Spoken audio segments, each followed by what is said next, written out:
बता दें, नोएडा के निठारी केस में ग्रेटर नोएडा की लुक्सर जेल में बंद मोनिंदर पंडेर जेल से रिहा हो गया है।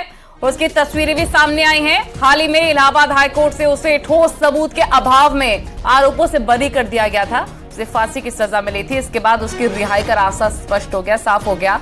बता दें कि निठारी इलाके में कई लड़कियां संदिग्ध हालत में गायब हो गई थी। बाद में इसमें से कई लोगों के कंकाल मिले थे। इस मामले में मोनिंदर पंडेर और उसके नौकर सुरिंदर कोहली को आरोपी बनाया गया था। इलाहाबाद हाईकोर्ट की तरफ से उन्हें बरी किया गया। आज पंडेर रिहा हो गया है जेल से। उसकी तस्वीरें भी सामने आई हैं।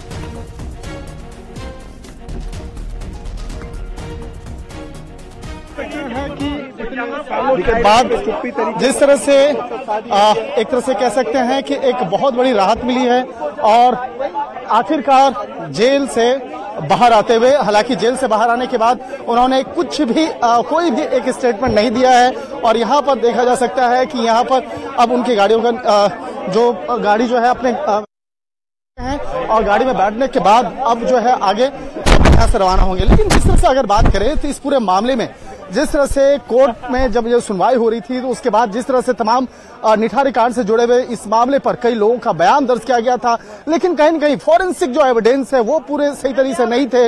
और कहीं न कहीं इसका जो फायदा है ये उसका फायदा मोनिंदर सिंह पंडेर को हुआ। और ये देखा जा सकता है कि ये यहाँ से निकलते हुए, हालांकि जब इनके जो साथ में आए जो लोग हैं उनका कहना है कि वो यहाँ से निकलने के बाद सीधे वो चंडीगढ़ जाएंगे और चंडीगढ़ जाने के बाद उसके बाद तमाम जो हो सकता है वहां बातचीत अपने विस्तार से रखेंगे। काफी जो उनका जो वजन है वो काफी कम हो चुका है। लेकिन देखा जाए कि जिस तरह से निठारी कांड जो एक ऐसा मामला जिसकी चर्चा सिर्फ देश में नहीं बल्कि विदेशों तक हुई थी, जिस तरह से साल 2006 में ये मामला चर्चा का केंद्र में आया था, जिस तरह से बकायदा कई लड़कियों की हत्या का आरोप लगा था, उसके बाद जिस तरह से इसके साथ साथ इनके सहयोगी गोली जो है वो भी उसकी भी गिरफ्तारी हुई थी।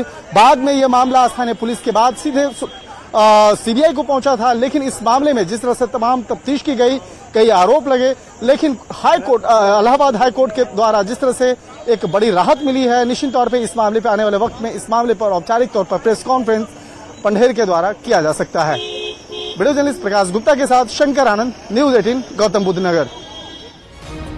को बता रहे हैं जहां पर मोनिंदर पंडेर को जेल से रिहा कर दिया गया। मोनिंदर पंडेर की जो सजा थी उसको माफ करते हुए, क्योंकि कोई ठोस सबूत नहीं मिला था उसके खिलाफ और सबूतों के अभाव में ही उसको रिहा किया गया।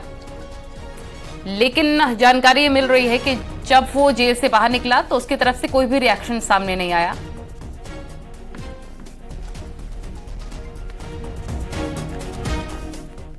और मेरठ फैक्ट्री ब्लास्ट मामले में बड़ा खुलासा हुआ है। पूछताछ में आरोपी गौरव गुप्ता ने खुलासा किया कि साबुन फैक्ट्री के नाम पर यहां पटाखे बनाए जाते थे। पंजाब, हरियाणा, सहारनपुर में पैलेट की सप्लाई की जाती थी। दिवाली के लिए बड़ा स्टॉक तैयार किया गया था, लेकिन डिलीवरी से ठीक पहले ही फैक्ट्री में धमाका हो गया। आपको बता दें कि इस ब्लास्ट में 5 लोगों की मौत हो गई थी। तो जिस तरह से अब मुख्य आरोपी को गिरफ्त में लिया गया है, पुलिस पूछताछ कर रही है। अब उसने कई खुलासे किए हैं किस तरह से साबुन फैक्ट्री के आड़ में यहां पर पटाखा बनाया जा रहा था, कहां किस तरीके से इसे बनाया जाता था, फिर सप्लाई की जाती थी। इन तमाम बातों का खुलासा किया गया। ये देखो जी। और मथुरा में पुलिस ने मुठभेड़ के बाद 25-25 हजार रुपए के 3 इनामी बदमाशों को गिरफ्तार कर लिया है। मुठभेड़ के दौरान गोली लगने से 2 बदमाश घायल हो गए। इन्हें अस्पताल पहुंचाया गया और इन बदमाशों पर रिफाइनरी की पाइपलाइन से तेल चोरी करने का आरोप है। बदमाशों के कब्जे से 4,05,000 रुपए कैश और कार बरामद हो चुकी है। इनके पास से तेल पाइपलाइन में पंचर लगाने वाले सामान और अवैध हथियार भी मिले हैं। इसमें से एक बदमाश गुजरात का है और 2 मैनपुरी जिले के रहने वाले बताए जा रहे हैं।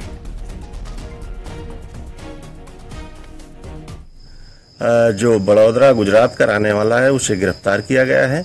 इनके पास से एक स्विफ्ट गाड़ी, अवैध शस्त्र, भारी मात्रा में खोखा कारतूस और जिंदा कारतूस बरामद हुआ है।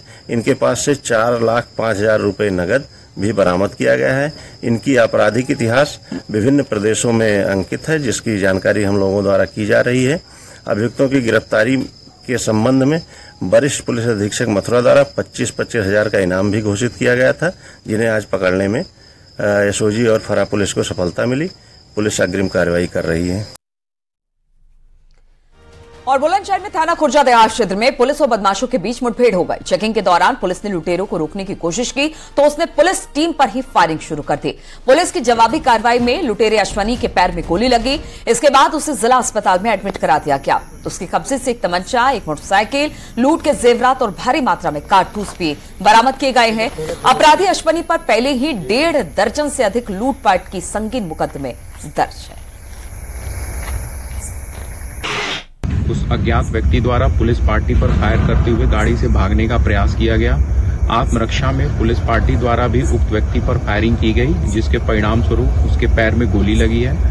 अभियुक्त को उपचार हेतु यहां नजदीकी अस्पताल में भेजा जा चुका है। पूछताछ के क्रम में दिनांक 14 अक्टूबर को थाना खुर्जा देहात में घटित कुंडल स्नैचिंग की घटना को अभियुक्त द्वारा स्वीकारा गया है। इसके पास से घटना में प्रयोग किया गया FZ बाइक और साथ में कुंडल भी बरामद कर लिया गया है।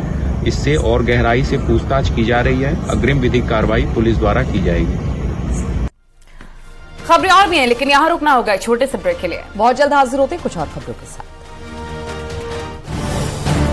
आप देख रहे हैं न्यूज़ 18 उत्तर प्रदेश उत्तराखंड। दुकान के सेल्समैन की हत्या हुई है। शराब की दुकान पर गोली मारी गई है। गहमर थाने के भतौरा गांव की पूरी घटना। दुकान का कैश बॉक्स लूटे हैं बदमाश और पुलिस बदमाशों की तफ्तीश में तलाश में जुट चुकी है। बड़ी खबर, अहम जानकारी आपको हम बता रहे इस वक्त की। शराब की दुकान में गोली मारी गई। और रुकते हैं यहाँ पर छोटे से ब्रेक। जल्द हाजिर होंगे कुछ और खबरों के साथ। आप देख